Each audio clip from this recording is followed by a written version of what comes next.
ഫെബ്രുവരി മാസത്തെ സൗജന്യ കിറ്റ് വിതരണം ഇന്നു മുതൽ ഫെബ്രുവരി 19 മുതൽ ആരംഭിക്കുകയാണ്.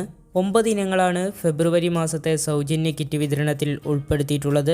ചില സാങ്കേതിക കാരണങ്ങളാൽ കൊണ്ട് ക്രിസ്മസ് കിറ്റ് വിതരണത്തിൽ മാസ്കുകൾ ഉൾപ്പെടുത്താൻ സാധിച്ചിരുന്നില്ല. പിന്നീട് ഈ മാസ്കുകൾ വിതരണം ചെയ്യുമെന്ന് പൊതുവിതരണ വകുപ്പ് മന്ത്രി അറിയിച്ചിരുന്നു. കിറ്റിൽ എന്തൊക്കെയെന്ന് നോക്കാം. അതിനു മുമ്പ് നിങ്ങൾ ആദ്യമായിട്ടാണ് എൻ്റെ ചാനൽ കാണുന്നതെങ്കിൽ സബ്സ്ക്രൈബ് ചെയ്യുക. കൂടാതെ അതിന് തൊട്ടടുത്തുള്ള ബെല്ലൈക്കൻ എനേബിൾ ചെയ്യുക. ആദ്യം പറഞ്ഞതുപോലെ ഈ മാസത്തെ കിറ്റിൽ 2 ഖദർ മാസ്കുകൾ കൂടി ഉണ്ടാകും. 500 ഗ്രാം ചെറുപയർ, 500 ഗ്രാം ഉഴുന്ന്, 250 ഗ്രാം തുവരപ്പരിപ്പ്, 1 കിലോ പഞ്ചസാര, 100 ഗ്രാം തേയിലപ്പൊടി, മുളക് അല്ലെങ്കിൽ മുളക് പൊടി 100 ഗ്രാം, 100 ഗ്രാം കടുക് അല്ലെങ്കിൽ ഉലുവ, 1/2 ലിറ്റർ വെളിച്ചെണ്ണ, 1 കിലോഗ്രാം ഉപ്പ്, ഇതിൻ്റെ കൂടെ കഴുകി വീണ്ടും ഉപയോഗിക്കാൻ പാകത്തിനുള്ള ഒരു തുണിസഞ്ചി എന്നിവയാണ് ഫെബ്രുവരി മാസം ലഭിക്കുക.